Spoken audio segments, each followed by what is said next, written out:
In this lesson, we are going to analyze a solitaire marble game and prove 3 statements about how long the game can last and who can win in a 2-player version. Here is the setup. There are n bowls, and at the start, each bowl has exactly 1 marble. On each turn, Marvin can do one of 2 things. Either he removes 1 marble from a bowl, or he chooses a bowl A with at least 1 marble and a different bowl B with at least as many marbles as bowl A, and he moves 1 marble from A to B. Now let's prove the upper bound. The game must end after at most n times n plus 1 over 2 turns. The key idea is to measure a quantity that can only grow so much.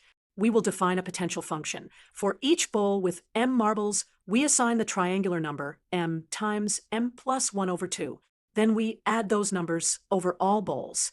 Let's see what happens to this potential when Marvin makes a move. If he removes a marble from a bowl with a marbles, the potential decreases by A.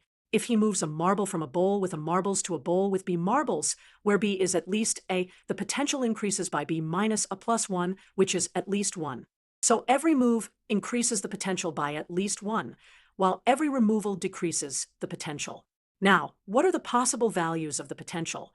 At the very beginning, each bowl has 1 marble, so the potential is just n.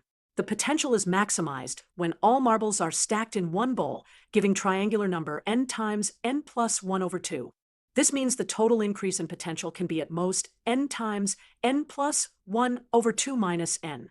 Since every move increases the potential by at least 1, the number of moves is at most n times n minus 1 over 2. And there are exactly n removals because there are n marbles. Therefore, the total number of turns is at most n times n plus 1 over 2. Now, let's prove the second statement. We want to show, for every positive integer k, there is an n such that Marvin can make the game last at least kn turns. The idea is to choose n large, so that the upper bound is much bigger than kn. If we pick n at least 2k, then n times n plus 1 over 2 is at least kn. So it is possible to have that many turns. How does Marvin make the game last a long time? He uses a slow strategy that creates as many moves as possible before removing marbles. He tries to move marbles between bowls of equal size whenever possible, because this increases the potential by only 1, which is the slowest increase. That lets him take many moves before the potential reaches its maximum. Since the maximum is on the order of n squared, for large n, he can certainly reach at least kn turns before the game ends. Now for the 2-player version. Marisa and Marvin alternate moves, and Marisa starts. The player who takes the last turn wins. We must show that among any 3 consecutive values of n, there is at least 1 value for which Marvin has a winning strategy. Let's build intuition with small n. If n is 1, Marisa removes the only marble and wins. If n is 2, Marisa can move 1 marble onto the other, then remove twice and win. But if n is 3, Marvin can win by responding carefully.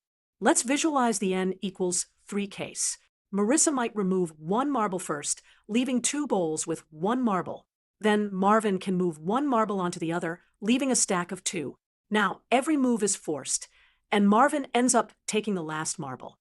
So n equals 3 is a Marvin win. Here is a general strategy idea. If Marvin can play in a way that forces the game length to be even, then he wins because Marisa starts first. It turns out that for n equal to a multiple of 3, Marvin can pair Marisa's moves inside triples of bowls and keep the game balanced. This creates an even number of turns and gives Marvin a win. And among any 3 consecutive integers, 1 is a multiple of 3. Therefore, among any 3 consecutive values of n, at least 1 is a Marvin win. Let's recap. We defined a triangular potential function to prove that the game must end after at most n times n plus 1 over 2 turns. We then showed that for any k, Marvin can choose n large enough to make the game last at least kn turns. Finally, in the 2-player version, among any 3 consecutive values of n, at least 1 gives Marvin a winning strategy. Great work following through this multi-step reasoning.